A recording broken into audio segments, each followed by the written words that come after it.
Y pensé que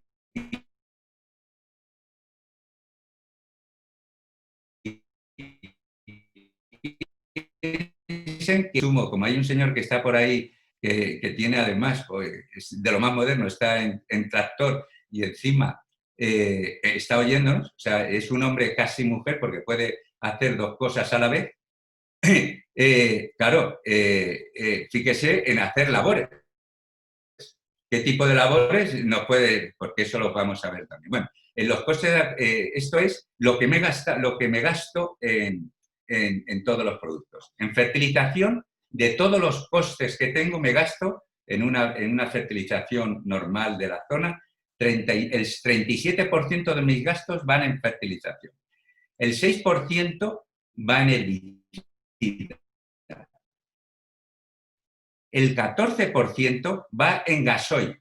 Y después, el resto es la maquinaria, que es, la maquinaria lógicamente tiene averías, tiene amortización, etc., ¿no? O sea que el total, el coste en agroquímicos, ¿me veis? ¿Os ha ido? ¿Se ha ido? Te vemos, Carlos. ¿Se ha ido? No, no, te Vale, vemos, es que Carlos, te vemos he ido a bien. la pantalla. Se había Vale, minimizado. gracias. Bueno, Nada. pero el coste en agroquímicos, o sea, el 41% de los costes se van en agroquímicos.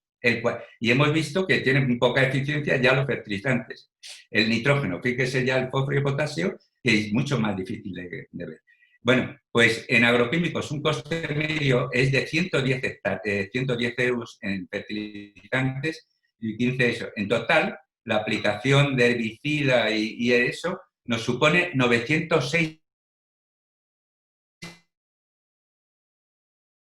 kilos de utilizando eso, yo ya gasto 900 kilos de grano. O sea que si yo produzco 2.500, solamente en agroquímicos me gasto cerca de 1.000 kilos, ¿vale? O de 900, bueno, 900 kilos. O sea que si produzco 2.000, pues en realidad ya la producción me queda reducida a 1.100, ¿no? A 1.100 kilos.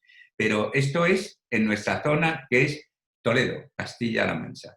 Vamos a ver en Salamanca, y estos son datos obtenidos por agricultores.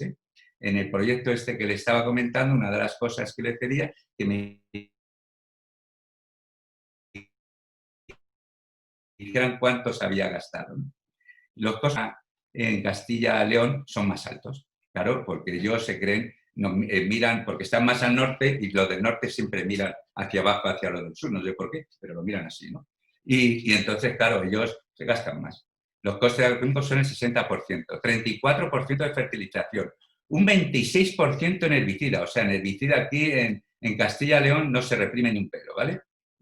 Y además, como tienen problemas de bromos, pero cuidado, que esto no lo he hecho yo, ¿eh? Esto lo han hecho los agricultores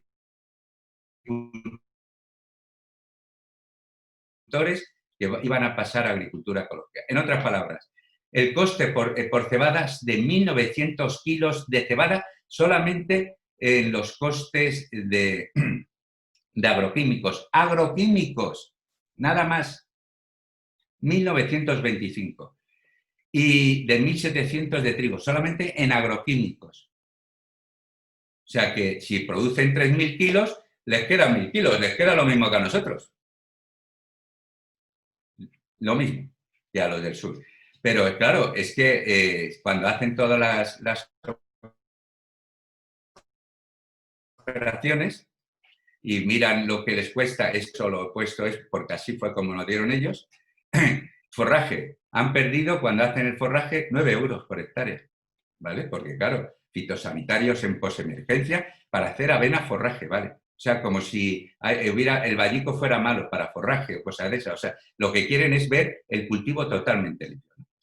El barbecho, claro, el poner el barbecho, aparte de ser un problema, porque tenemos el problema de suelos desnudos, bueno, pues supone 1.000 kilos de trigo. Tener un barbecho,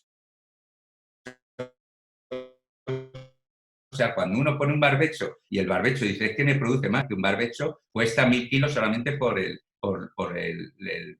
las labores.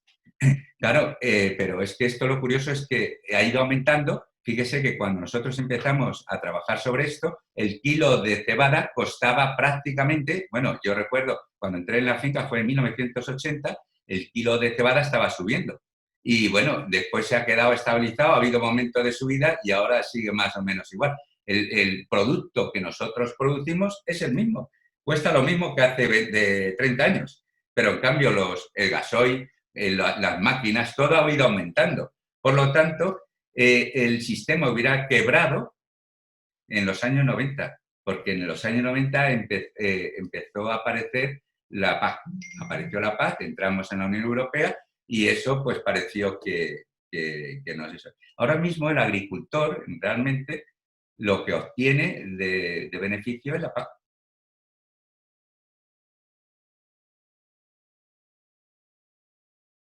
O sea, sí, es la paz. De hecho, es que en el sur, como ya vamos, lo del sur vamos peor, por lo tanto vamos un poco más adelantados. La gente ya arrienda las tierras, ya no por cuánto me vas a dar, sino yo me quedo con la paz. Tú trabájala y ya está, pero yo me quedo con la paz. Lo que saques para ti. Entonces, fijaros en este proyecto que os comentaba de pioneros, en Castilla-La Mancha, los pioneros que se están apuntando, agricultores que tienen muy poca tierra, que han tenido que meterse mucha maquinaria y entonces, claro, como la PAC se lo cobra eso, ellos tienen que disminuir costes a todo trapo, claro. Disminuyen costes y están haciendo una agricultura productiva disminuyendo costes porque si decimos que el beneficio está en la PAC, estos no tienen PAC. No pueden hacer agricultura ecológica porque el dueño, el propietario de la PAC y lo de agricultura ecológica, están haciendo agricultura ecológica y claro, para obtener rendimientos. O sea, que los de AESO no hacen la agricultura ecológica porque estén convencidos de que la agricultura es, sino porque han disminuido costes y así pueden vivir, ¿vale? Y entonces van a disminuir costes. Pero lo curioso es que ellos mismos se están sorprendiendo de que están obteniendo cosecha. La misma cosecha que obtenían antes con menos costes. Bueno, aquí lo que quiero ver para que vean cómo ha ido evolucionando los beneficios. Esto es media de 10 años, ¿no? La media de los años 70 es del 65 al 70, de los 80 es del 75 al 85, así, ¿no? La media, digamos que el año que está marcado es el medio. Si se dan cuenta, en cereal en rotación hubo un momento en que los beneficios más grandes se obtuvieron en la década de los 80, no en la década exactamente de los 80, sino del 75 al 85. Obtuvimos un beneficio por hectárea en rotación de cultivos de cerca de 180 euros por hectárea, ¿vale? 180 euros por hectárea, pero de los 180 euros de entonces, no de ahora. Ahora mismo hay pérdidas. El tema es que todo está, lo que hacíamos en 1970 lo hacemos ahora mismo. Uno de los problemas que hay con los experimentos de larga duración es que como tú hayas planteado el experimento, te hayas equivocado en algo, tienes que mantenerlo hasta el final, porque si no, como pasa con el COVID, tienes que mantener el mismo criterio. El abono que se echa en 1970 es el mismo que se echa ahora. La misma, digamos, cantidad de unidades. Aunque yo diga, pues es que no necesitamos tanta.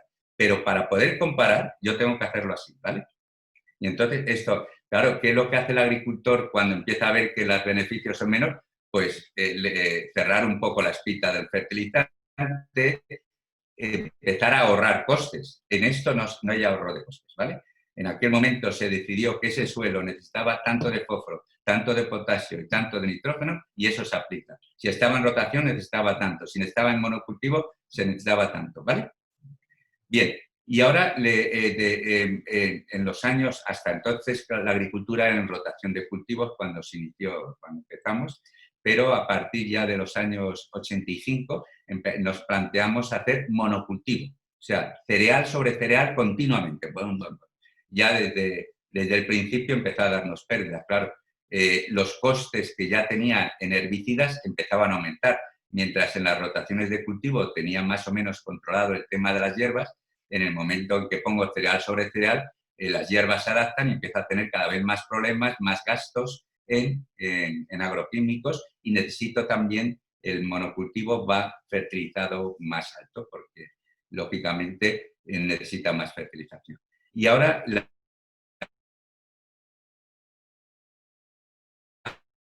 curva de la ESA. Fíjense, esta es la actual.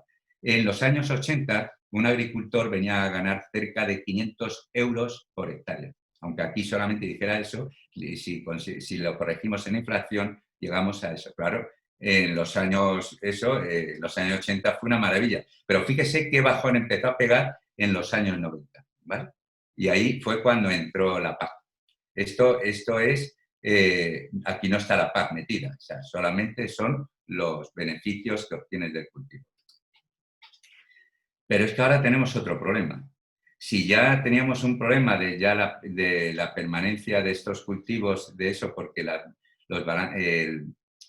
el balance económico es bajo, ahora tenemos que nos llueve menos. Aproximadamente nos viene a llover aproximadamente unos 80 litros menos de agua al año. Daros cuenta que las precipitaciones tiene este diente de sierra,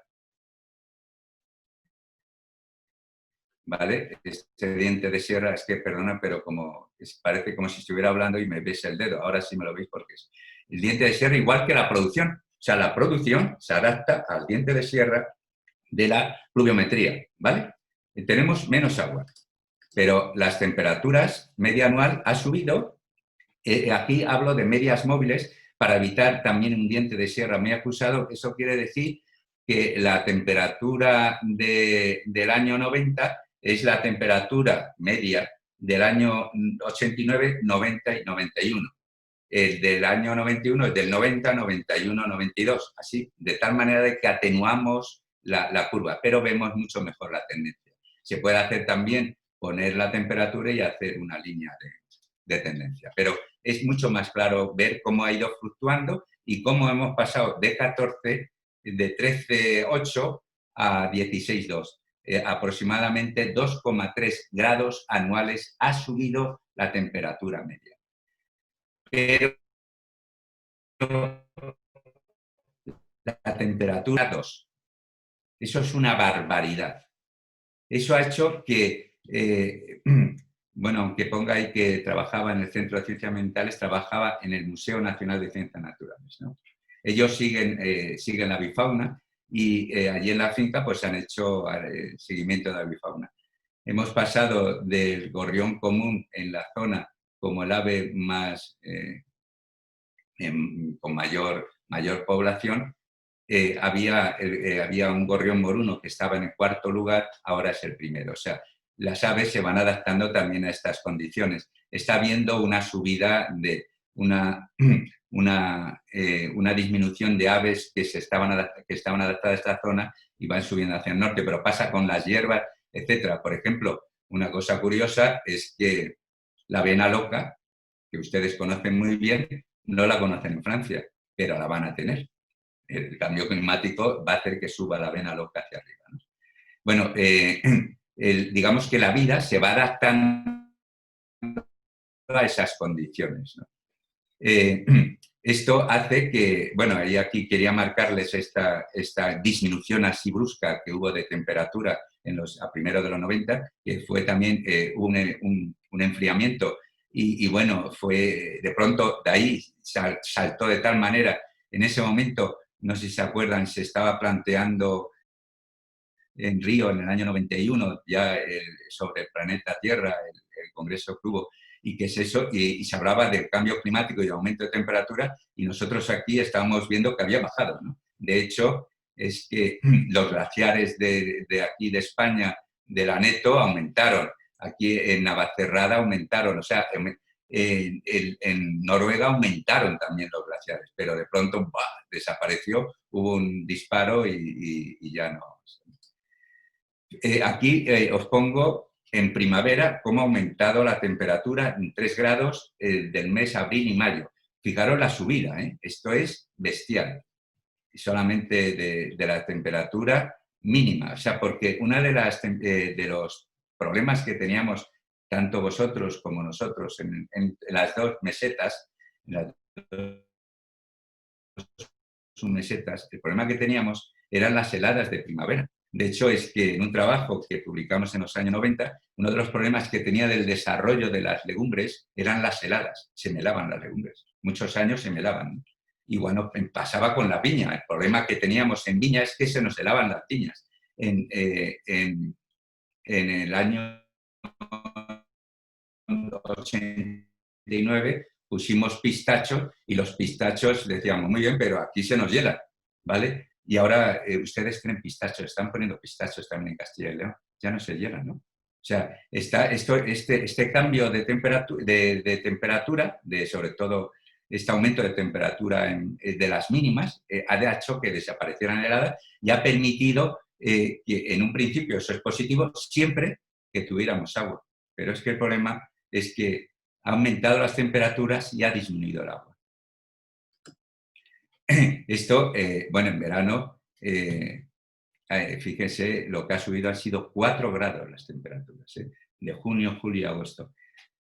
Esto ha supuesto para nosotros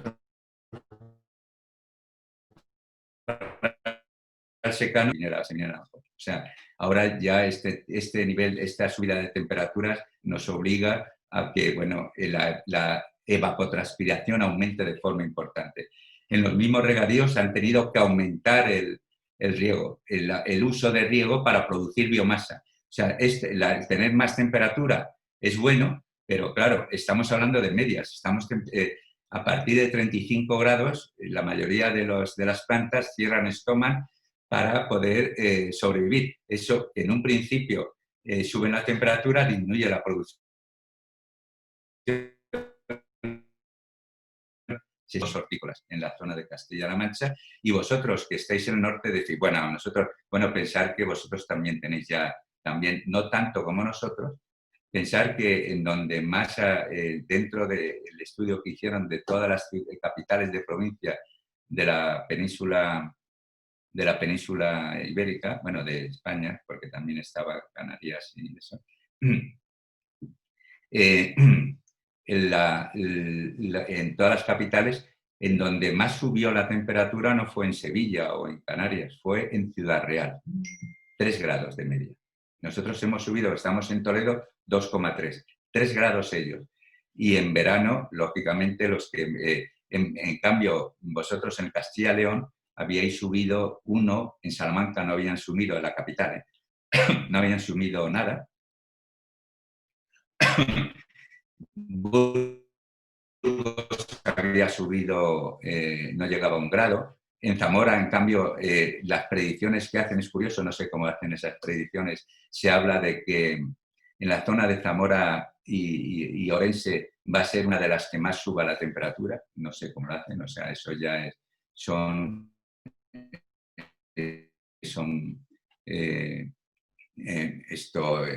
elaboraciones matemáticas bastantes. Bueno, y ahora vamos a la producción de 56 años, ¿no? Esto también aquí introduzco las medias móviles, ¿vale? Cada año representa 3 años, ¿vale? Para evitar ese diente de sierra que hemos visto antes en las producciones. ¿No ve? Aquí he puesto también la tendencia, la línea de tendencia, que lo podía y me daría lo mismo, pero así se ve mucho más claro. Fíjese que hasta los años 80 teníamos una producción, es que claro, esto es, aquí están los datos de la finca y claro, teníamos ya la fertilización, por lo tanto se puede comparar con esto, ¿no? Ya había fertilización y entonces vemos que la producción está entre los 2.000 y 3.000 kilos, o sea, 2.500 kilos. Llego yo a trabajar en el año 80 y se nota. Eso ¡pah!, se dispara. No, esto es porque se dieron condiciones mucho mejores para eso, pero coincidió con esto. Y bueno, yo me miraba al espejo y decía, joder, soy buenísimo, hostias, he subido la producción, una barbaridad, ¿no? Esto es las condiciones, eso. Y de pronto, después de llegar al punto este, ¡bros!, cae y empieza la inestabilidad. Medias de 3 años. La inestabilidad de los años 90 y la inestabilidad de los años 12-14, ¿vale? Esto después lo veremos también como esa inestabilidad dio lugar también a una situación muy curiosa en vegetación herbácea, ¿no? Bueno, ¿cuál es la tendencia? Pues a la baja. Esto coincide con con otros países mediterráneos. O sea, está claro que nosotros no podemos hacer la agricultura que hacen los países del norte, pero que nosotros no podemos hacer la agricultura que hacíamos aquí, no podemos hacerla aquí, ¿vale? Perdone. No, la agricultura que hacíamos, es que no es. La agricultura que hacemos aquí no la podemos hacer la misma que aquí, porque han cambiado las condiciones. Ya no son las mismas condiciones. Lo que nos ha funcionado ahora ya no nos funciona, no funcionaba, ¿de acuerdo? Fíjense, una cosa que también nos está afectando, ya han visto el aumento de temperatura en verano, la disminución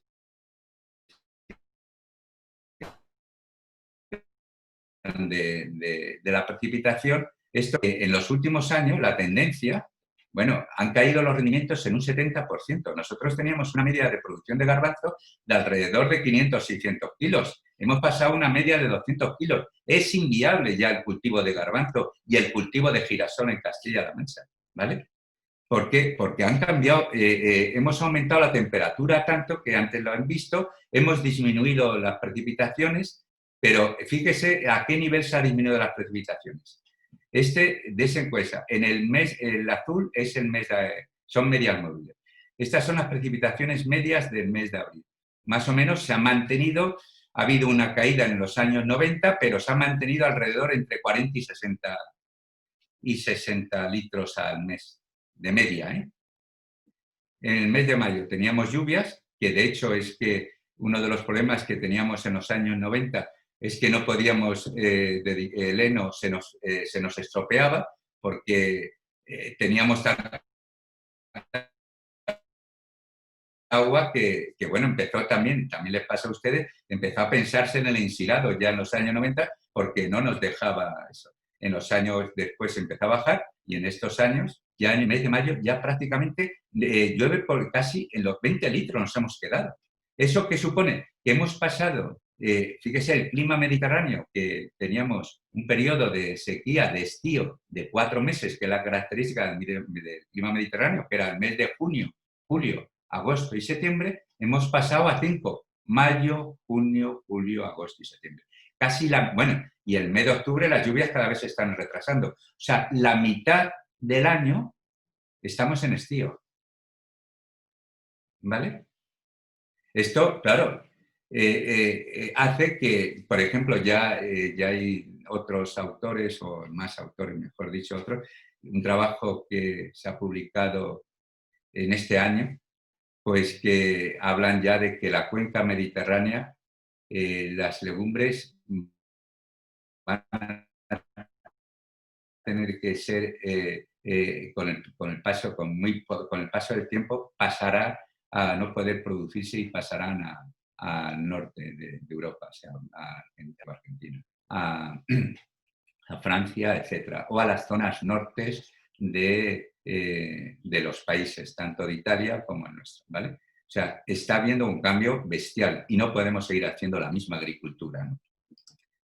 En cambio, el forraje, bueno, pues se mantiene. ¿Por qué? Porque yo recojo el forraje en el mes de mayo, ¿vale? Como las precipitaciones de abril no han cambiado tanto, pues el forraje, des en cuenta que aquí en los años 90 hay una pequeña caída de forraje que coincide con lo que antes comentábamos, que teníamos un problema de exceso de humedad en eso y el forraje lo cogíamos mal, era uno de los problemas que teníamos para coger forraje. También, lógicamente, es un diente de sierra, pero es un diente de sierra en el que me permite mantener todavía producción de forraje, porque no, en el mes de mayo es cuando lo cojo. Este año, que ha llovido en el mes de mayo en todos los sitios, ha habido un problema de que estaban acostumbrados los últimos años de coger forraje, no les preocupaba que se fueran a mojar, a que ahora vuelven otra vez a mojarse y tenemos... No obstante, bueno, pues con maquinaria ahora que se tarda mucho menos que antes en coger el forraje se puede mantener, ¿no?